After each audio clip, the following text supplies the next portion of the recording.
Hey everyone, thanks for tuning in again. The lost labyrinth of Egypt has been found. Actually, it has already been found in 2008, but no findings were ever made public, so that's why I made this video to share with you guys what we know about this labyrinth and what was found at that time. So the lost labyrinth of Egypt was full of hieroglyphs sculpted in an endless stone walls and is believed to contain all knowledge of ancient Egypt. The labyrinth of Egypt has been described by a number of ancient writers, such as Herodotus, Strabo, Diodorus and Pliny. Its origins are unclear, but at the time of Herodotus' visit, it was more than 1300 years old. The legendary complex, named the Labyrinth by ancient Greek, was a legendary complex that is said to be an enormous collective tomb of the 12 kings who built it and a resting place for sacred crocodiles. Yes, crocodiles were very sacred in ancient Egypt, same with cats. Located at Hawara, sorry for butchering those names by the way, about 90 kilometers south of modern Cairo, the complex contains secret chambers, passages, shrines and tombs. Herodotus wrote the following of the labyrinth in the 5th century BC. It has 12 courts, with gates facing one another, 6 upon the north and 6 upon the south, joining on one to another, and the walls around them all outside. There are two kinds of chambers, the one kind below the ground and the other above these. 3000 in number, of each kind 1500. The opposite of chambers we saw ourselves, but the chambers underground we've only heard about. There is a roof made of stone like the walls, and the walls are covered with figures carved upon them.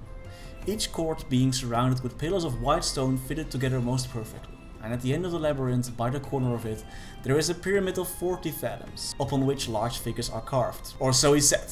It was not clear whether the Egyptian temple was described as a labyrinth simply because it was so huge and so complex that one could easily become lost, or whether it was intentionally designed as a maze where one had to find a way through. Ancient Greek historian Sabo, who also claimed to have visited the temple, wrote, "Before the entrances there lie what might be called hidden chambers, which are long and many in number, and have paths running through one another which twist and turns, so that no one can enter or leave any court without a guide."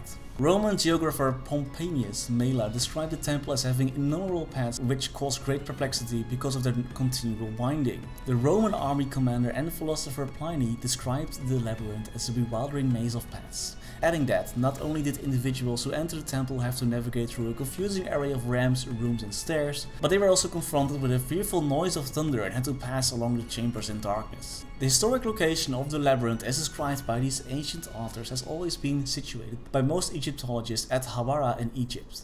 There are several reasons for this, like the described present by Herodotus of the pyramid next to the water canal at the entrance of a nearby lake, called Lake Muris, and the town Medit el Fayen, which was known as Crocodilopolis, the ancient town of Erisunu. Hawara is situated 90 kilometers south of Cairo at the Great Depression of the Fayum Oasis. The location is marked with the pyramid of Amenemhet III, the last king of the 12th dynasty. The lost labyrinth was rediscovered by Belgian and Egyptian archaeologists in 2008. The sand of Hawara was scanned by the Belgian-Egyptian expedition team, and their results indicated that there was something under the sand.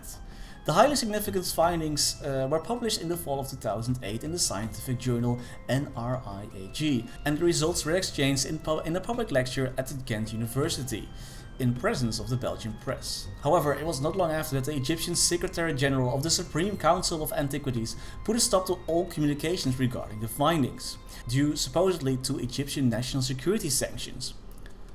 Louis, the expedition head, waited 2 years for the Supreme Council to make the findings public, but they didn't.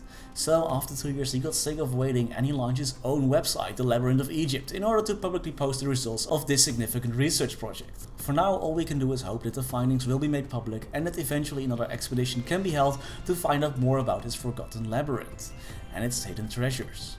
And as always, thanks for watching.